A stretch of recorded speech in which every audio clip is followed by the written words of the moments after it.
kabarnya? Bertemu lagi di Habatus Hidupku Bagi Kristus.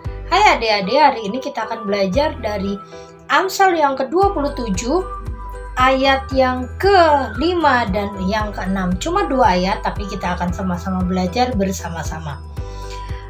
Amsal 27 ayat 5-6. Kita akan membacanya bersama-sama.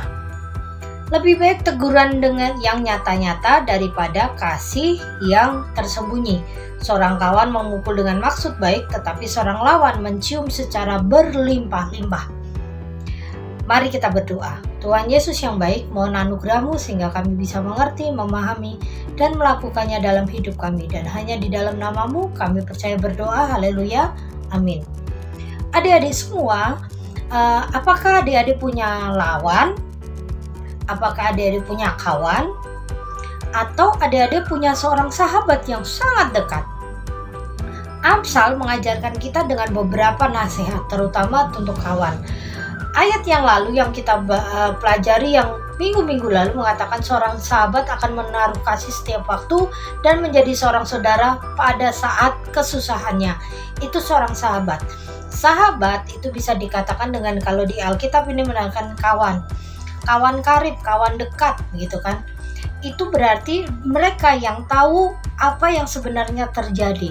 Seorang kawan yang baik akan ada di sisimu di saat kau sakit, di saat kau senang, di saat kau sedih, dalam segala keadaan.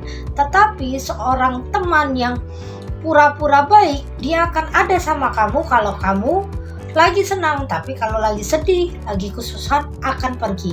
Makanya Amsal hari ini mengajarkan kita seorang kawan memukul dengan maksud baik. Berarti bukan mukul dengan sengaja, bukan dipukul arti pukul dalam harfiah, bukan ya. Artinya dia akan menegur, dia akan mengingatkan, dia akan menasehati kamu kalau kamu sedang melakukan sesuatu yang tidak baik. Jangan di situ, nanti celaka. Jangan suka kalau nyebrang, jangan langsung nyebrang, tapi lihat kiri kanan. Kadang-kadang juga ditarik, jangan nanti kamu jatuh.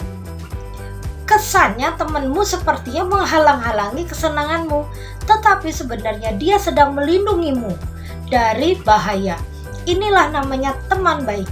Tapi kalau kawan yang tidak baik atau kawan yang hanya sekedar baik, kalau kamu baik saja, misalnya gitu, cuma sekedarnya saja, engkau mau jatuh, engkau mau bahaya, dia akan diam saja. Makanya Alkitab mengatakan, seorang kawan memukul dengan maksud baik, tetapi seorang lawan mencium dengan berlimpah-limpah. Artinya akan menyanjungmu seorang musuh, akan memujimu terlalu berlebihan sampai lebay. Sebenarnya dalam hatinya dia benci padamu, tapi omongannya berlebih-lebihan. Kamu cantik ya, peralatan tulismu bagus ya. Maksudnya dia mengatakan itu supaya mengambil keuntungan darimu. Misalnya biar kamu memberikan makanan, biar kamu membantu dia ngerjain PR, atau membantu dia dalam hal yang lain, padahal dia nggak tulus.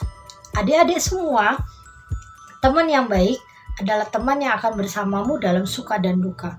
Makanya lebih baik teguran yang nyata-nyata daripada kasih yang tersembunyi. Seorang teman pasti akan memberikan kasihnya secara nyata. Dia akan mengasihimu, menegurmu, menasehatimu. Walaupun kadang-kadang tegurannya itu tidak enak. Contohnya yang paling mengasihi kita adalah siapa? Tuhan Yesus. Tuhan Yesus mengasihi adik-adik semua dengan teguran-teguran yang keras. Tidak boleh bohong, tidak boleh marah, tidak boleh menyia-nyiakan waktu. Hari Minggu wajib ke gereja dan bersekolah minggu. Ini ajaran. Terkadang rasanya hari Minggu enaknya di rumah, hari Minggu enaknya jalan-jalan. Tetapi Tuhan bilang, ayo ke gereja, ayo bersekutu. Ini namanya nasihat yang penuh kasih, walaupun rasanya membatasi, tetapi itu menolong kita sehingga kita jauh dari ujian atau dari pencobaan-pencobaan sehingga kita jatuh dalam dosa. Mama dan papa juga mengasihimu. Cara mengasihinya adalah mendidik dengan keras. Waktunya belajar-belajar, kadang-kadang dimarahi. Kadang-kadang kalau kita melakukan kenakalan juga pasti akan ditegasi, dihukum. Mungkin juga akan dibatasi kesenangan kita, nonton handphone, mungkin nonton TV akan dibatasi. Itu bukan berarti mama papa gak sayang, tapi mama dan papa sedang mendidik kamu untuk disiplin. Ini bentuk kasih. Nah adik-adik, mulai hari ini coba perhatikan kiri kanan depan belakangmu. Apakah orang-orang di sekitarmu adalah teman yang baik atau teman yang tidak baik? Yang teman tidak baik kamu tandain dan jaga jarak sama mereka. Jangan bergaul, tetapi kalau ada teman baik, lakukan hubunganmu dengan baik dengan dia. Perhatikan bagaimana engkau memperhatikan temanmu, bagaimana dia hidup, dia juga bagaimana memperlakukanmu. Hayo, mulai hari ini banyaklah berteman, tapi sedikit cari musuh ya. Mari kita tutup Alkitab kita dan berdoa. Terima kasih Tuhan Yesus, kami bersyukur padamu karena kami diberikan nasihat yang baik untuk mencari kawan yang baik, yang menerima kami apa adanya, dan Tuhan yang menuntun kami.